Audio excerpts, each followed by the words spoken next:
You will not believe what Charlize Theron just did, and the internet is still not over it. Was it a fashion choice, a protest, or a dare? Maybe all three.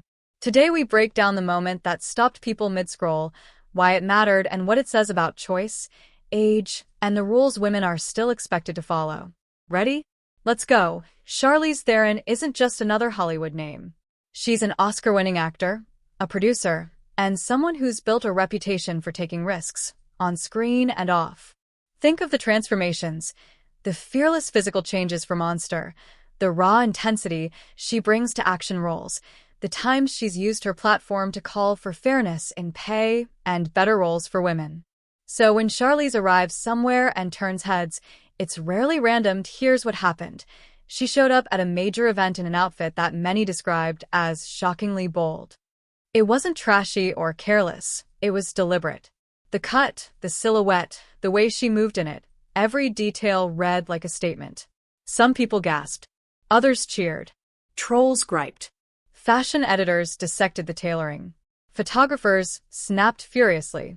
And social feeds lit up with a single question. Did she really just do that? That question matters because it exposes a double standard. When men push boundaries, the headline is confident or trailblazing. When women, especially women over 35, 40, or 50, do the same, the reaction often shifts to too much or what is she thinking? Charlize didn't just wear an outfit.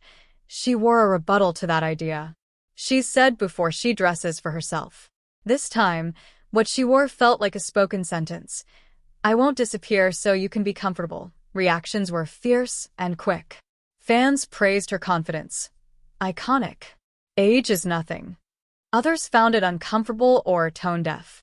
That's the point of moments like this. They force conversation. They ask, who gets to decide what's appropriate? Is it about fashion at all, or about control, visibility, and the permission women are still asked to surrender as they age? What makes Charlize's moment so interesting is context.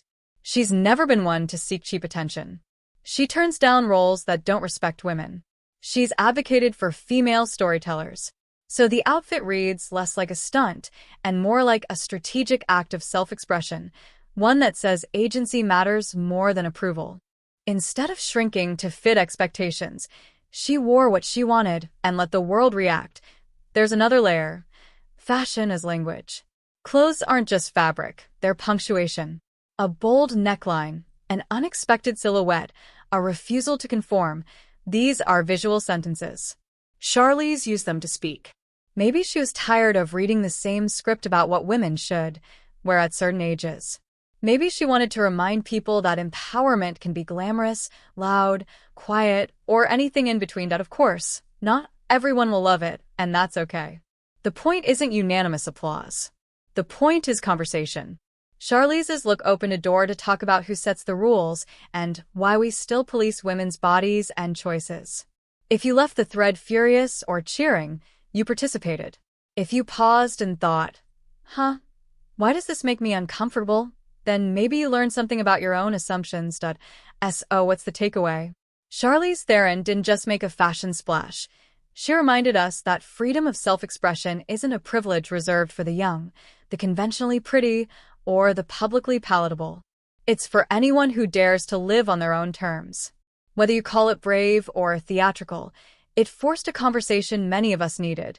Now it's your turn. Was it too much, or exactly the kind of bold move we need? Drop your thoughts in the comments. Be real, be kind, and remember, fashion can be fun, political, personal, and sometimes all three at once. If you liked this breakdown, hit like, subscribe, and ring the bell for more honest, thought-provoking takes on the moments that make us talk.